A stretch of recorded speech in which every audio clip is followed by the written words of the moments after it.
You must have heard the name Alex Honnold. He was all over the news last few days. He free soloed the Taipei skyscraper, Taipei 101. It was telecast live by Netflix. I happened to watch some bits and pieces of it, and it was simply astounding. That sparked my curiosity, and I decided to dive in a bit more. And then I happened to see footage from his free soloing El Capitan in Yosemite Park. That's a sheer vertical rock face with no obvious hand or footholds. And watching it made me realize that Taipei 101 would have been child's play for him. Honnold did the El Capitan, climbing the 900 or 1,000 meters, 3,000 feet of vertical rock face. No rope, no harness, no safety net. It was frightening even to watch it.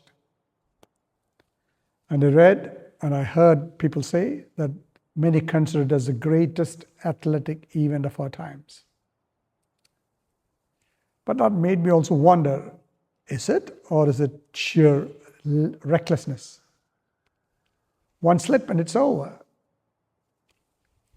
And I thought, if there were ever a moment that needs divine intervention, divine support, divine safety net, this would be it. And here comes the interesting part.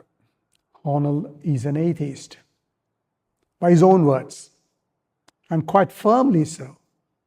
No God, no afterlife, no hereafter, no rebirth, no sense that something supernatural is watching over him,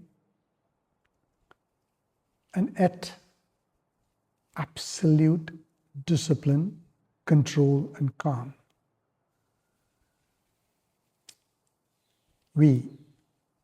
Many of us, carry an assumption, often without noticing it, that mortality, facing death, requires belief in something beyond death. And here is where Honnold unsettles me. Because if this man, in this situation, doesn't believe in God, then what exactly is belief doing for the rest of us? Honnold says something simple. This is the only life I get, so it matters deeply. He doesn't see nature as proof of God.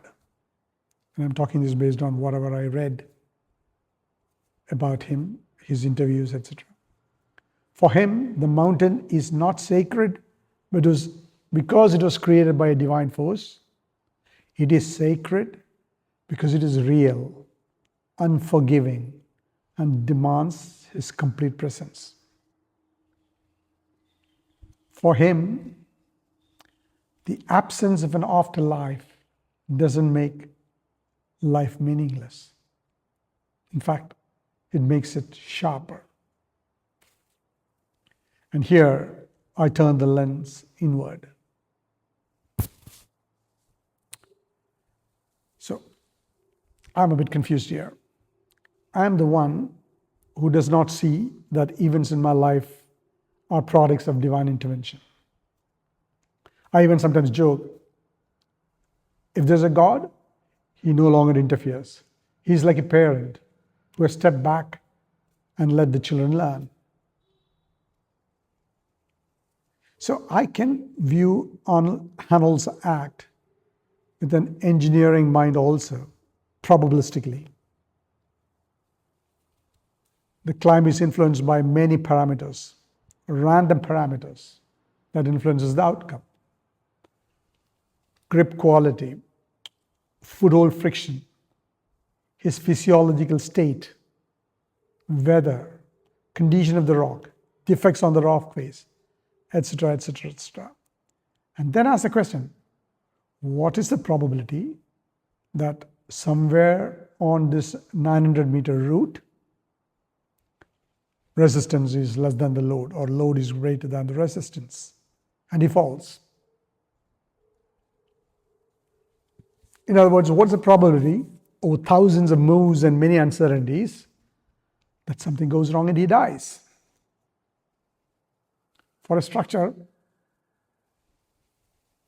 it's defined by code standards, engineering practices, etc. For example, bridges are designed with target annual failure probability of, I believe, 10 to the power of -5 or 10 to the power of -6, which is governed by what society accepts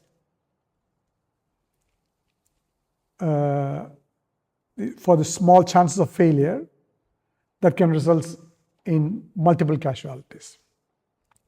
So there we look at this reliability analysis is carried out considering that and limiting it to a target annual failure rate, as I said earlier. So if we look at Hornell's free solo in a similar fashion, like a structure with an extremely severe consequence of failure, which is death. So you look at all these random parameters, and then you have to arrive at a risk level, which in this case he must accept. It's not because he is doing it, so he has to accept the risk level. And that's how he will be seeing this climb. And I can see that faith is not a parameter there. So coming back to my dilemmas, so science explains outcomes. I'm clear about that. Divine intervention doesn't change events. I believe so. Yet the dilemma is there. Okay, I said it here, but I normally never say it out loud. What's stopping me? I think one key factor is I feel culturally tethered. So because of all that I have inherited culturally from society, from my parents, from my family, a small voice says, don't say it out loud. What if it gets jinxed? What if something goes wrong? Name it whatever, not belief, not disbelief, hesitation. So, I don't believe, I don't fully believe, but I'm not entirely free of belief either. And that made me realize something uncomfortable. Belief is not only about what we think is true. Belief is also about comfort, inheritance, and in some ways fear. So, going back to the original question, was it a reckless act by Hornell? Viewing through his eyes, I do not see recklessness. I see a man who has removed one layer of protection, belief in safety of a divine support, and replaced it with preparation, discipline, responsibility, and acceptance. That's how some people are. They live as if this life is everything. Many others live as if there is something more, something beyond this life. There is no right or wrong here.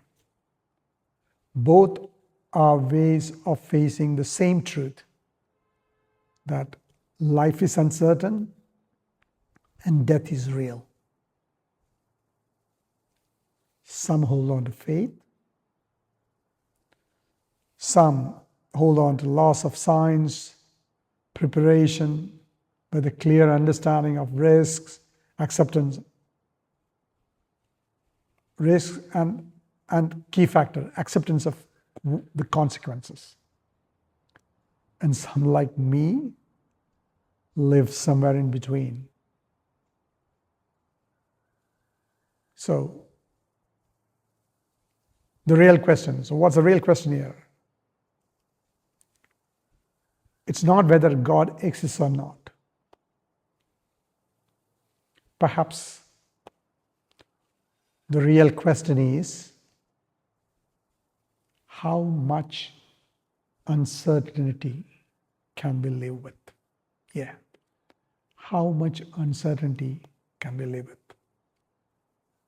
That's the real question.